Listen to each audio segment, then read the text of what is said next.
বেদবাণী প্রথম খণ্ড ৫৯ নম্বর পত্রাংশ। যে পর্যন্ত দেহ থাকে সেই পর্যন্ত কষ্ট নিবারণের জন্যই চেষ্টা করা জীবের ধর্ম।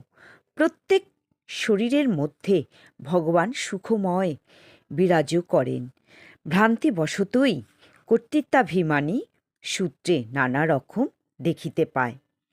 অতএব যাহাতে অন্তকাল পর্যন্ত কষ্ট না পায় তাহারই চেষ্টা যথাসাধ্য করিতে হয়।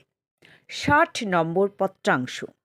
সংসার মায়াময় ভ্রান্তি মুগ্ধ অস্বাভাবিক গতি, ইহাদের হাত চালন হইতে নিষ্কৃতির একমাত্র পতিব্রতা ভগবৎ সেবা, ভিন্ন অন্য কিছুই নাই। অতএব সর্বদা পতি সেবায় নিযুক্ত থাকিতে চেষ্টা করিবেন। অচিরে ভগবান কৃপা করিয়া সকল অশান্তি ভ্রান্তি বিবিধ অভাব নাশ করিয়া নিত্যানন্দ আবরণ করিবেন।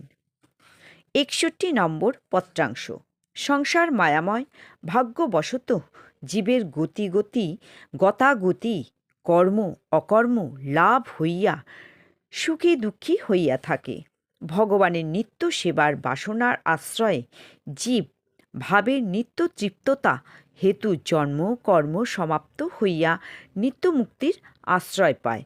গুণাদি তারতম্যতা হেতু অভিমানী বশত কর্মানুগামী হয়। অহংকারাদি সূত্রে পতন হইয়া পরাত্মিকা বুদ্ধির মলিনত্ব হয়। তাহা নিবারণের জন্য ভগবানের স্থল হইতে কর্ম লইয়া কর্ম তদুদ্দেশ্যে সমাপ্ত করিতে চেষ্টা করাই জীবের কর্তব্য কর্ম।